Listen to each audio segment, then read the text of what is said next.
Glória a Deus. Boa noite, queridos. O roteiro de Deus é perfeito. Deus escreve uma história de amor perfeita desde os primeiros dias.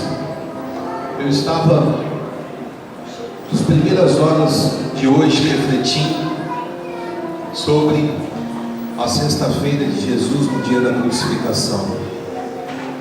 Eu descobri que esta sexta, que representava o dia da crucificação, talvez o dia mais triste para aqueles que andavam e criam em Jesus.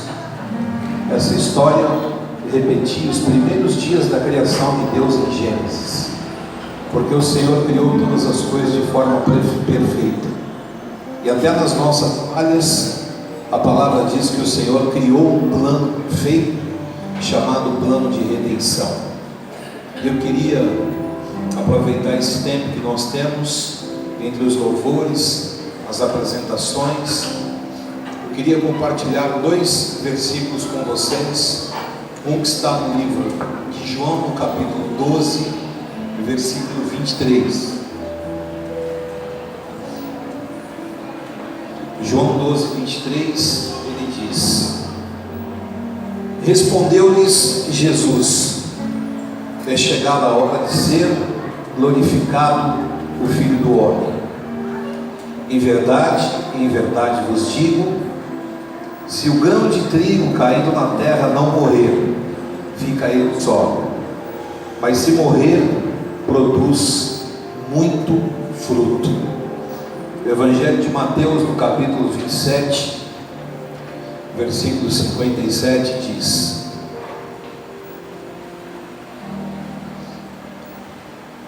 Caindo a tarde, uma tarde de sexta-feira, veio um homem rico de Arimateia chamado José, que era também discípulo de Jesus.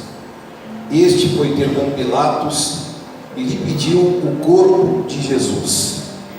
Então Pilatos mandou que lhe fosse entregue, e José, tomando o corpo, envolveu-o num pano limpo e de linho, e o depositou no seu túmulo novo, que fizera abrir na rocha, e rolando uma grande pedra para a entrada do sepulcro, se retirou. Achavam-se ali sentadas em frente da sepultura Maria Madalena e a outra Maria. Nós fazemos parte do plano de Deus, e para que nós possamos fazer parte do plano de Deus, nós precisamos primeiro nos tornar discípulos de Jesus Cristo. Se não há o discípulo, não há o cumprimento da palavra do Senhor. E segundo aquilo que o Senhor Jesus havia dito dias antes, havia chegado a hora em que o Filho do Homem, Jesus, deveria ser glorificado. E o caminho de nós sermos glorificados como Jesus, porque a palavra do Senhor Jesus foi que a nossa luz, ela brilharia diante dos homens. O Senhor Jesus faz com que a tua luz brilhe. Mas antes que essa luz brilhe, é necessário um caminho nem sempre tão convencional como nós desejamos. Muitas vezes esse caminho do Evangelho é um caminho de dores, é um caminho que a nossa mente humana não entende. Mas José de Arimateia, que era um dos discípulos de Jesus, rico, um senador da República, como discípulo certamente ele recebeu essa palavra de Jesus. Quando Jesus ele coloca sobre os seus apóstolos um enigma, dizendo: se um grão de trigo caindo na terra não morrer, ele fica só, mas se ele morrer, ele vai dar muito fruto. Nós estamos em 2019, no ano apostólico de Ruth, como vocês viram nas encenações. E entre tantas bênçãos que Deus tem para a nossa vida nesse ano, uma das grandes bênçãos é a grande colheita de Ruth. E quando o Senhor Jesus fala sobre o grão de trigo, ele fala sobre uma grande colheita. Quando Jesus fala sobre o grão de trigo, ele estava falando dele e falando de nós, que nós somos semente de Deus na terra, que nós fomos levantados para sermos plantados em terra boa. Agora o plano de Deus havia se cumprido. Num finalzinho de sexta-feira como esse, nas últimas horas de uma sexta-feira como essa, estava lá Jesus em uma cruz, exposto, nu, e à espera de alguém que se transformasse em um instrumento para o plano dele. Levante tua mão comigo e declare: eu desejo ser um instrumento para o plano de Deus. Profetize assim comigo: neste ano de 2019 existem grandes planos de Deus a se cumprir, e eu serei um instrumento para estes planos. Só alguém com conhecimento da palavra de Jesus, só alguém que além de ouvir a palavra de Jesus, sentisse a palavra de Jesus, poderia se levantar ousadamente, porque ninguém talvez tenha tido tanta ousadia como José de Arimateia. Deus o colocou numa posição de influência, mas não adiantaria de nada, como tantos políticos deste país que nós conhecemos, ter sido colocado em uma posição de influência e nada fazer. Ele usa a posição, ele usa a sua ousadia, ele vai até Pilatos, ele pede o corpo de Jesus. Talvez Pilatos não tenha entendido no primeiro momento, mas ele cedeu o corpo de um condenado nas mãos de José. Ele já sabia o que fazer, ele já sabia que aquele corpo morto, ele era uma semente que iria dar muito fruto. O corpo de Jesus era um grão de trigo que precisava ser plantado na terra. Sabe onde Jesus foi plantado? Em uma sepultura que era escavada em uma rocha, porque a palavra de Deus fala também que nos dias em que o povo de Deus saiu do Egito, eles passaram por um grande deserto, e existiu uma rocha, e no momento da sede deles, começou a brotar água, de dentro da rocha. Mas o que isso tem a ver com a Páscoa? Tudo, porque eles só saíram do Egito por causa do sangue do Cordeiro que foi derramado na Páscoa. A Páscoa que Deus criou foi para que Jesus fosse levantado, e agora o corpo de Jesus morto precisava de ser cuidado por alguém, zelado por um discípulo, ou uma pessoa temente, ousada, que investisse a sua posição, a sua fé, a sua ousadia e os seus recursos, porque aquele terreno da sepultura de Jesus não era apenas um cemitério, era um jardim. Jesus foi sepultado em um jardim, porque a palavra do profeta Isaías dizia que no dia da sua morte ele estaria entre os ricos. Lá estava José de Arimateia, com o corpo de Jesus em suas mãos, e aquilo que haviam de forma muito dura tirado do corpo de Jesus, que eram as suas vestes sacerdotais.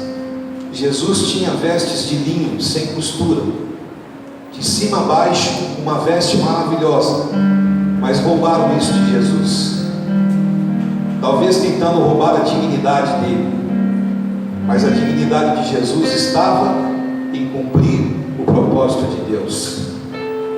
De forma nenhuma ele seria sepultado exposto, de forma nenhuma ele seria como um grão de trigo colocado sobre aquela rocha, nu e exposto. Então José, ele pega ao lado de um homem chamado Nicodemos, e antes que o dia de sexta-feira terminasse como esse, que daqui a 2h30 vai acabar, a lei dizia que precisava ser sepultado para que a terra não fosse maldita, era a lei de Moisés. Então, com todo o trabalho e esforço, José de Arimateia faz algo que não lhe era comum fazer. Ele era um homem rico, ele era um senador da república, mas acima de todas as coisas, ele era um discípulo de Jesus. Quantos aqui são discípulos de Jesus? Eu quero encerrar dizendo que não importa qual é a posição que você ocupe, não importa também quanto dinheiro você tenha ou não tenha, o importante é você estar na hora certa, no lugar certo e disposto a ser um instrumento para que o plano de Deus se cumpra.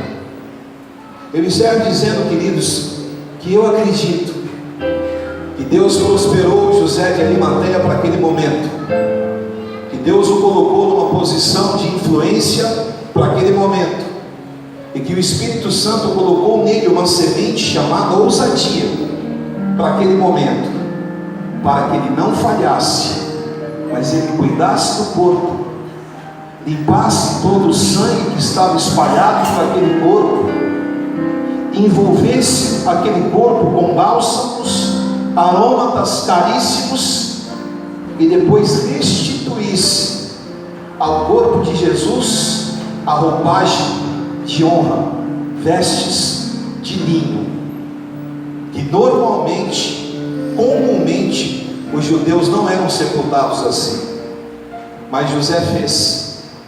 E agora então ele coloca o corpo de Jesus com Nicodemos naquela rocha.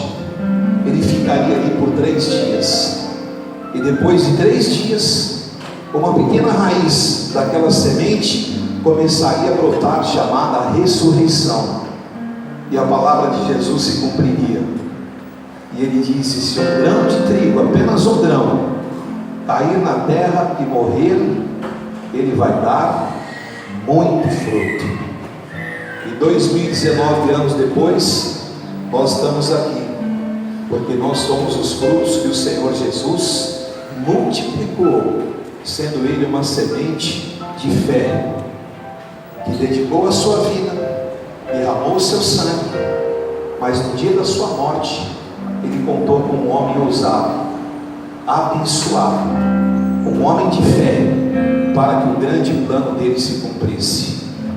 O que nós precisamos em mais uma Páscoa, fazer com que esta não seja mais uma Páscoa, mas fazer com que este dia que antecede a celebração da ressurreição ganhe vida.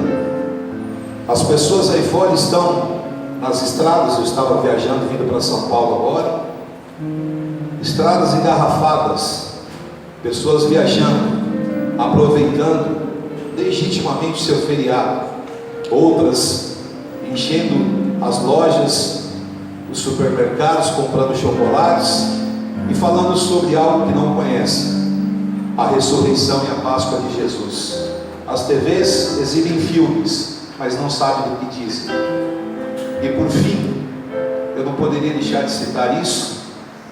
Nesta semana que antecede a Páscoa, aconteceu um terrível acidente em uma tradicional catedral em Paris, Notre Dame, que significa Nossa Senhora.